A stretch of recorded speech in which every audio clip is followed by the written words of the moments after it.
What is up, Sideways fam? Welcome back to the channel. Today we got something cool in store for you guys. We got another Mk4 Supra we're going to be working on this week at the shop. We have about a week and a half to get this car done.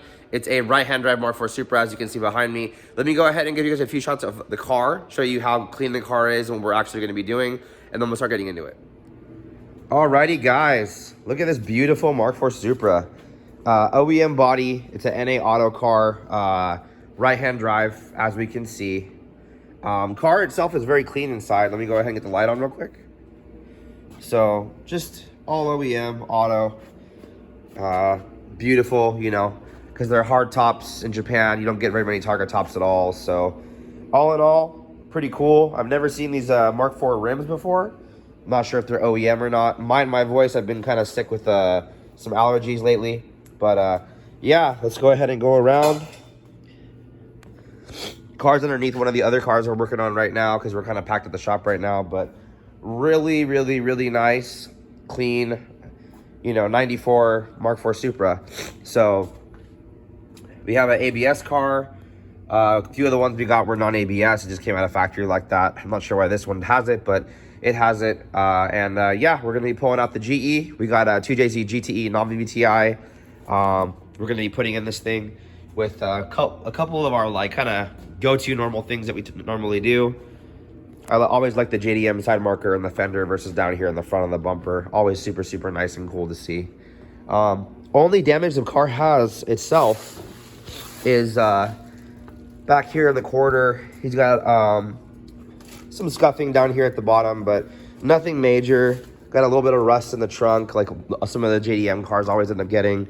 You can see back here in the back, we're already kind of starting to lay everything out. We got our Turbo Smart Hypergate in the box. I've already gone ahead and got our Treadstone manifold. Already went ahead and ported this out to all fit where it's supposed to be. And we're getting ready to lay out our battery box and a couple of other things for wiring. So let's go ahead and get over to the engine so I can kind of show you what we're going to be doing.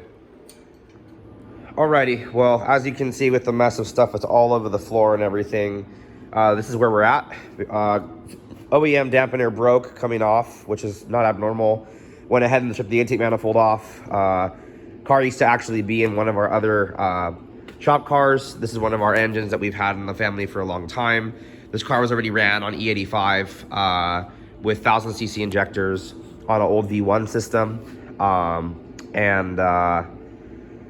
Yeah, car made about 500 horsepower. You can see that it's not VVTi by the two cam sensors. You can also see on this side that it's a GTE because you see the oil feed line for the turbo there and the block off back there.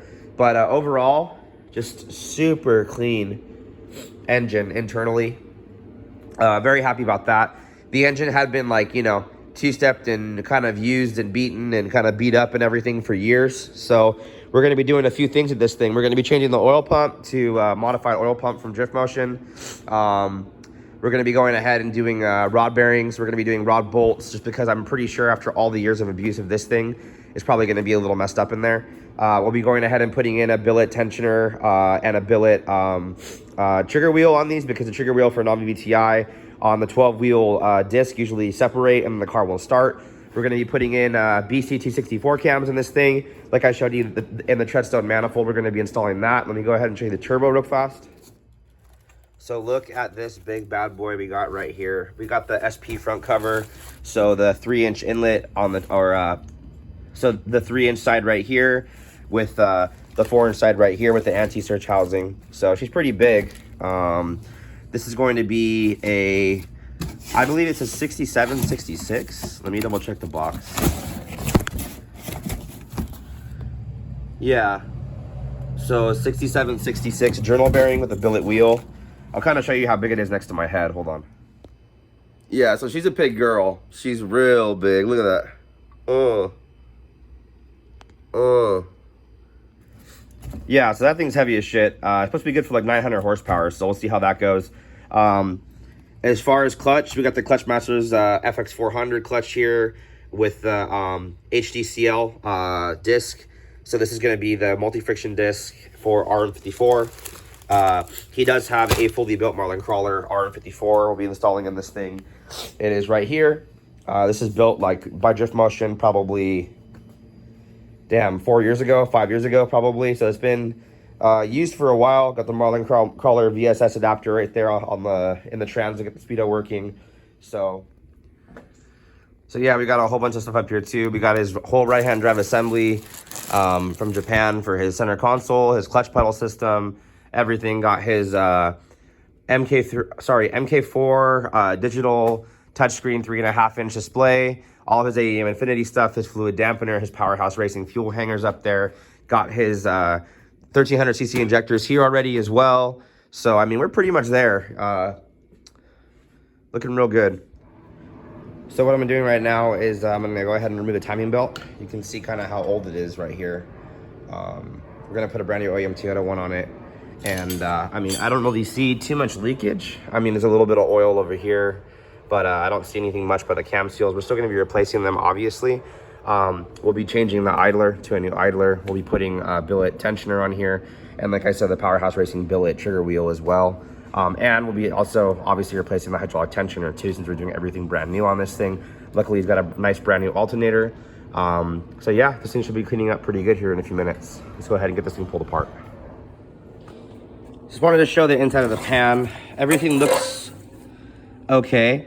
Got some sludge and a lot of condensation, almost like, you know, it had been sitting with E in it for a super long time. The oil had gotten super gassed out, and they never changed the oil, so this ends up leading to you blowing up your engine. Inside, internally, you can definitely tell it was the E85 engine because everything is just spotless, clean. You can see the pickup is super clean, like even the bolts are super clean inside. So I'm gonna go ahead and I'm already removing the pickup right now. I'm gonna clean this along with the pan, obviously, and then we're gonna remove this, and I'm gonna go ahead and start pulling bearing caps, and we're gonna see how it looks at the bearings. Well, it's a good thing that we went ahead and opened this thing because we're gonna be saving the engine today. Look at that. Just looks like freaking someone gouged it with sand and nails, bro. It's just horrible. You can actually feel the grit in the bearing a little bit. So the crank still looks really good. Nothing major, just it's been sitting with gassy oil for a long time. So I'm gonna go ahead and show you how to change rod bearings and kind of how you have to be really clean about this and do everything. So we're gonna go get some brake clean right now. We're gonna get some Torco or Super Slick assembly lube, and then I'm gonna get the ACL race bearings out here and also the ARP rod bolts. Alrighty guys, so this is the box for the ACL race bearings. These are for the 2JZ Race Series ones. There's a part number right there. Here's a part number for the rod bolts. This is for the ARP 2000 rod bolts. And then this is what the bearings look like. They have a coating on them that's supposed to help them break in and just kind of keep it from spinning. It's a better material than factory. It's a race material, obviously. So these are what you want to use for assembly lube. This Torco stuff works really good. I've used it for a long time as well. And also I've used this Super Slick for a long time too from Permatex. They both work really good. You can use either or of them. You just need to be able to basically put a coating in between the bearing and the crankshaft so that it doesn't just start up dry. I mean, obviously we'll pressurize it and crank it and dry crank it to get oil pressure before you start the engine, because we're going to obviously prime the turbo and everything else too.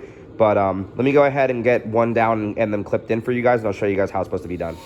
So what you want to do is you want to go ahead and push down the rod with the crankshaft up pretty much as high as you can and go all the way back over so it comes out over here, and then you'll get both of your hands down the rod and push up. And sometimes you got to kind of rotate the crankshaft to get where you need to get, but you'll lift it up so you can actually change the bearing. It doesn't take too much to do it. And then what's going to happen basically is you're going to just kind of get the corner of the bearing right here with your nail. You're going to just push it out, pop the bearing out like this. And then here's our old bearing. Obviously, we just put this anywhere. It doesn't really matter. Put it over here. And then all we're going to do is on the actual bearing, you'll see those little tabs like that one right there where it's supposed to actually drop into the piece right there. So you'll see they'll clip in and they'll snap in pretty hard. So we're going to get some brake clean. We're going to spray these out. We're going to go ahead and kind of clean these up a little bit with a little bit of Scotch-Brite, and then we're going to go ahead and clip the bearing in. on a dry metal to metal. And then we'll lube this side. We'll do the same thing down in there. And then go ahead and move through all the rest of them. And then torque up down the rod bolts, and we'll be good to go for the bottom end.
I'm just gonna show you this real quick. So the new bearings are installed. You can see how I pulled up the rods, and I keep kind of moving the crank with my hands up and down and around to get my hands in to pull up and everything. So just wanted to kind of show you guys this.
So that's pretty much the process. I've already gone ahead and done the two here. I'm gonna go ahead and finish doing the rest of them and not bore you guys any much too longer of me just doing the whole entire thing. Then we'll go ahead and get the oil pump off. We'll do the rear main seal. Then we can go ahead and get the pan off. Caden's been cleaning this thing for the last like hour, so hopefully we'll be able to get it all together today. Alrighty, so they have all been changed. Good to go. What we're gonna be doing right now is we got our seal kit right here from Drift Motion. Brand new front main seal, brand new rear main seal, brand new cam seals, Everything's in here, so we're gonna go ahead and get this stuff installed.